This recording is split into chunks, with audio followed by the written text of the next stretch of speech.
Hello guys, आ गया हूँ एक बिल्कुल नई वीडियो के साथ।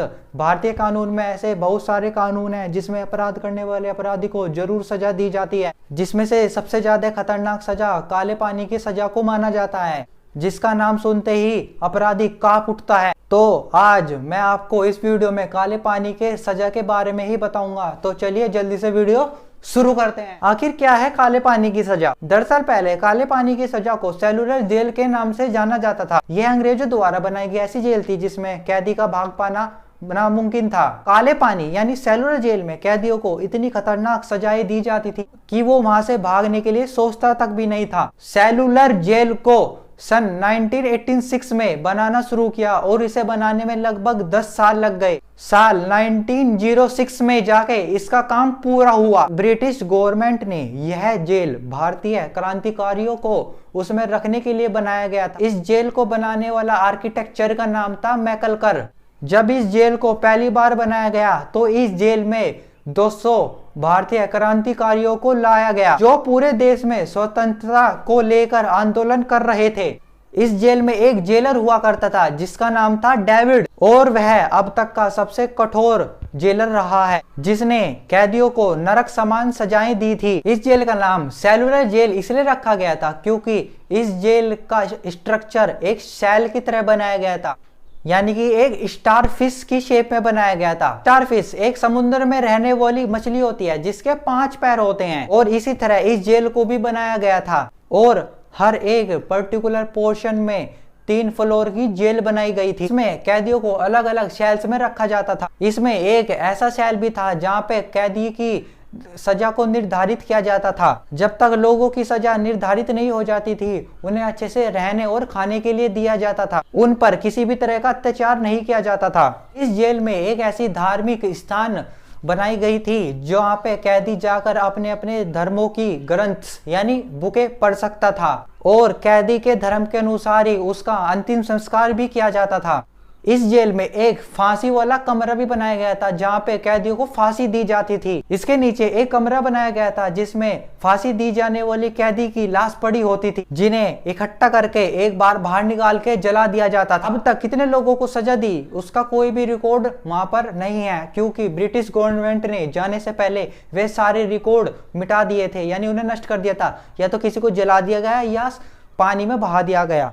इस जेल में 600 से भी ज्यादा कमरे हैं जहां पर कैदियों को बंद कर रखा जाता था, जिनका साइज सिर्फ इतना छोटा था कि सिर्फ वहां एक ही कैदी रह सकता था। और यह कमरे इस तरह से बनाए गए थे कि एक कैदी दूसरे कैदी से ना ही तो बात कर सकता था और ना ही उसे देख सकता था। यदि कोई जेलर या पहरेदार एक कैदी को दूसरे कैदी के साथ बात करते हुए देख लेता था तो उसे कठोर से कठोर सजा दी जाती थी।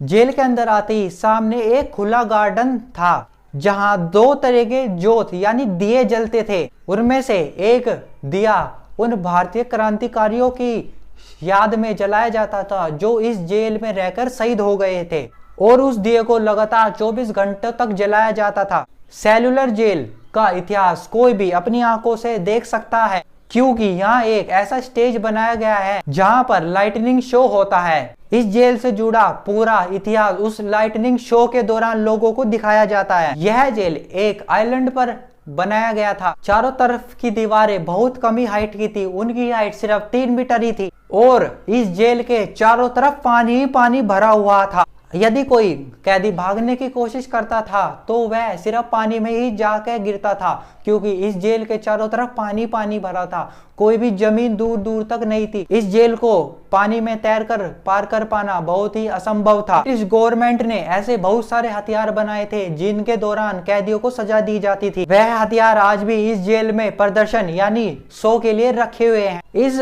जेल को बनाने का काम ब्रिटिश गवर्नमेंट ने वर्कर्स से करवाया और फिर थोड़ा थोड़ा काम वहां रहने वाले कैदियों से करवाना शुरू किया, और भारतीय सैनिकों से भी करवाया। सेकेंड वर्ल्ड वॉर के दौरान जापान ने अंडमान एंड निकोबार आइलैंड पर अपना कब्जा कर लिया, और यह जेल भी अंडमान एंड निकोबार आइलैंड के ऊपर ही बनाया गया था, जिसके बाद वहां पर मौजूद ब्रिटिश सैनिकों को मार दिया गया। जापान ने जब इस अंडमान एंड निकोबार आइलैंड पे कब्जा किया तो उन्होंने सेलुलर जेल को 2 हिस्सों में बांट दी और वहां बंकर बनाने का काम शुरू कर दिया। और जब दूसरे विश्व युद्ध के दौरान भारत को आजादी मिली तो भारत ने उस अंडमान एंड निकोबार आइलैंड पर कब्जा कर लिया और वहां जो मौजूद जापानी सैनिक थे उन्हें अपने कब्जे में कर लिया और वहां मौजूद सभी चीजों को सरकारी संग्रहालय यानी गवर्नमेंट म्यूजियम के रूप में बदल दिया। पानी की सजा को इतना खतरनाक इसलिए कहा जाता था क्योंकि वहां पर मौजूद कैदियों को इतनी कैडी कैडी सजाएं दी जाती थी कि आप सोच भी नहीं सकते।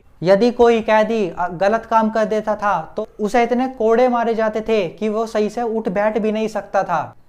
वहां पर रहने वाले कैदियों के लिए 3 तरह की बेड़ियां बनाई गई थी। बेड़ियां यानी जिसमें कैदियों को पकड़ कर रखा जाता, जिसमें पहले प्रकार की बेड़ी चैन की तरह होती थी और वे आसानी से मुड़ सकती थी और दूसरे प्रकार की बेड़ी हाथ पैर और घुटने पर बंधी होती थी और वह बिल्कुल ठोस होती थी, वह कहीं से भी मुड़ नहीं सकती थी, जिसके कारण कैदी ना ही तो सही से उठ सकता था और ना ही सही से बैठ सकता था। और तीसरी बेड़ी उस कैदी के लिए बनाई गई थी जो सबसे ज्यादा बुरा अपराध किया करता था। यह बेड़ी ऐसी होती थी कि वह उसके साथ साथ ठीक से चलने फिरने की बात तो दूर, वह अपने शरीर का हाथ पैर तक भी नहीं हिला सकता था। वहां पर रहने वाले कैदियों को दिन रात सजा दी जाती थी और दिन रात काम करवाया जाता था और अगर वे जरा सी भी गलती कर देते थे तो उन पर जोरदार कोड़ों का इस्तेमाल किया जाता था और कोड़े मार मार कर उनकी पीठ लाल कर दी जाती थी। इसलिए हर कैदी काले पानी की सजा से आज भी डरता है। तो बस आज की वीडियो में इतना ही। अगर आपको वीडियो पसंद आई है तो वीडियो को लाइक करिए, मेरा चैनल सब्सक्राइब करिए। मिलता हूं आपसे अगली